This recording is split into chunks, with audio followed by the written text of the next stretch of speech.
चलिए जी बच्चों, हम लोग स्टार्ट करते हैं न्यूमेरिकल। यह है क्वेश्चन नंबर 4.7। 4.7 क्वेश्चन है, two long and parallel straight wires A and B carrying currents of 8 ampere and 5 ampere in the same direction. Same direction में करंट जा रहा है, सेम डायरेक्शन में करंट जा रहा है जैसे हम लोग को बताया हुआ है। ये दो वायर्स हैं ए एंड बी, और इन दोनों में जो करंट जा रहा है सेम डायरेक्शन में करंट जा रहा है, और हम लोगों को वैल्यू भी दी हुई है I1 I2। I1 की वैल्यू दी हुई है, पहले वायर से करंट जा रहा है 8 एम्पियर,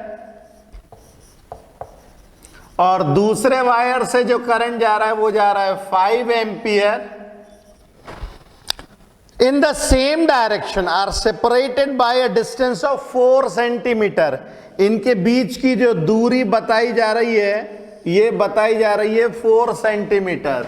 डी हम लोगों को बताया है 4 सेंटीमीटर, जिसको हम लिख सकते हैं 4/100 मीटर। इसके आगे ये बोल रहा है estimate the force on 10 centimetre section of wire ए।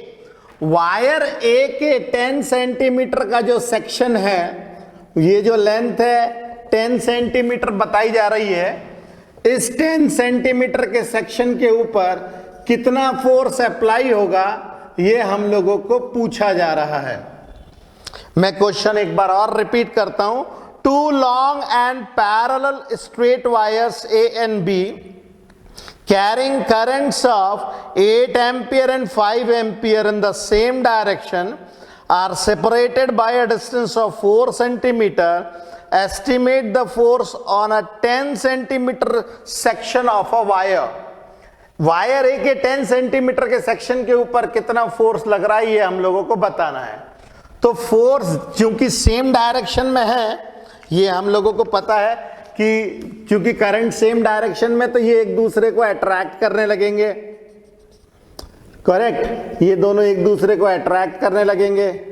तो ये जो डायरेक्शन ऑफ फोर्स मिलेगी, इसको इस डायरेक्शन में मिलेगी, और ये जो इसके ऊपर फोर्स लगेगा वो इस डायरेक्शन में फोर्स लगेगा। फोर्स ए के ऊपर बी के कारण, ये आएगा फोर्स बी के ऊपर ए के कारण। ये दोनों एक दूसरे को अट्रैक्ट करेंगे। ये हम लोगों ने डेरिवेशन में बहुत अच्छे से डायरेक्शन निकाले हुए हैं। जब सेम डायरेक्शन में करंट होता है तो फोर्स अट्रैक्टिव होता है। ओके, तो फोर्स कितना होगा जरा देखें। Force on A due to B, this will be equal to μ0/2 pi I1 I2 L/d। ये हम लोगों को पता है, तो हम लोग अप्लाई करते हैं भाई। μ0 की वैल्यू होती है 4 pi into 10 to the power -7/2 pi. I1 है 8, I2 है 5, L है 10/100 और D है 4/100। तो इसमें काफी सारी चीजें कट जाएंगी। पहले तो ये 100 से 100 गया, ये 2 पाई 4 पाई 2 से गया, और ये 4 जाएगा 4 2 से जाएगा। तो हम लोगों को क्या मिलेगा, ये सारी चीजें कट गई डिनोमिनेटर की। ये 10 बन गया, 10 और ये 10 100 हो गया, ये 10 और ये 10 100 हो गया। तो ये आ जाएगा 2 into 10 to the power -5 Newton आएगा इसका फोर्स। और इसका डायरेक्शन क्या होगा, इसका जो डायरेक्शन होगा normally towards wire B. Wire B की तरफ नॉर्मली ये फोर्स लगने वाला है, तो ये फोर्स जो है परपेंडिकुलरली वायर बी की तरफ लगेगा।